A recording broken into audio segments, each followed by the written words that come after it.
Atlantis of the Neanderthals. By Peter Jakubowski. Canada, February 2014. Prologue. I am dedicated to physics because I admire nature.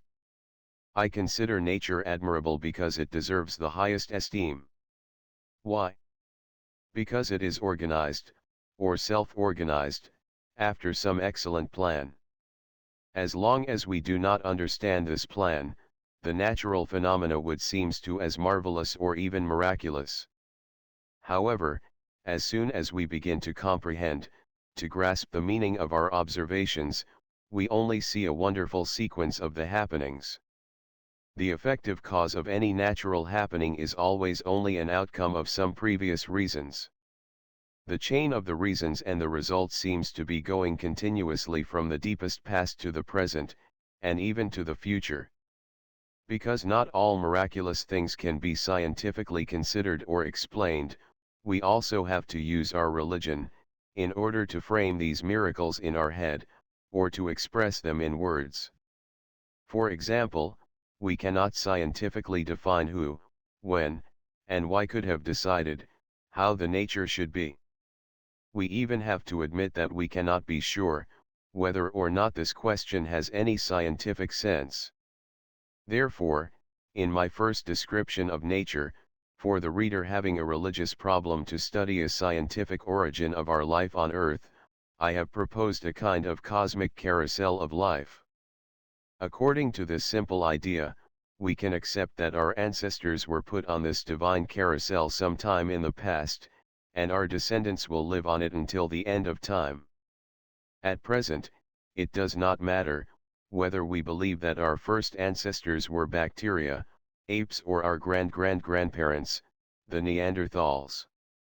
It is also inconsequential, whether the end of our time on that carousel will come in 1,000,000 years, in 1,000 years, or just tomorrow.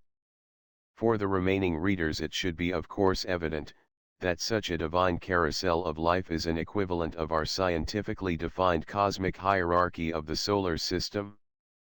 However, this scientific version of the cosmic carousel of life is the same miraculous object of nature as its religious counterpart. In fact, its existence is the single miracle I see, when I am considering nature. All natural phenomena occurring inside the cosmic hierarchy seems to be perfectly deterministic. We try to describe all those deterministic phenomena with our physics. Someone not involved in science could perhaps think that our physics is also a kind of religion, a layman's faith. However, it is not, and it is important to understand this fact before one is going to read this book.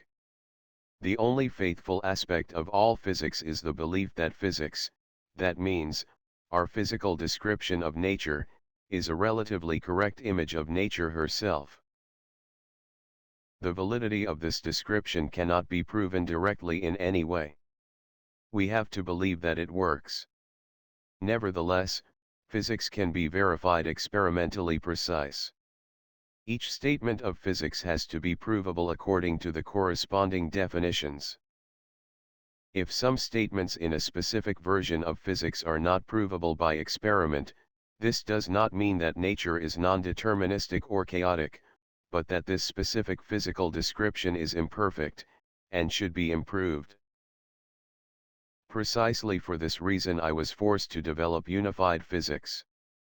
The immensely growing amount of observed facts about the origin of our species on Earth became incompatible, and even contradictory to the commonly used scientific paradigm of the 20th century.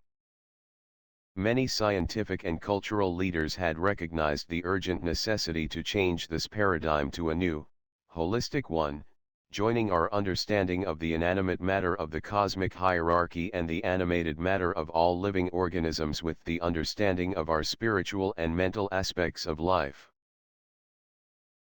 Colin Wilson was one of those forerunners of our global knowledge.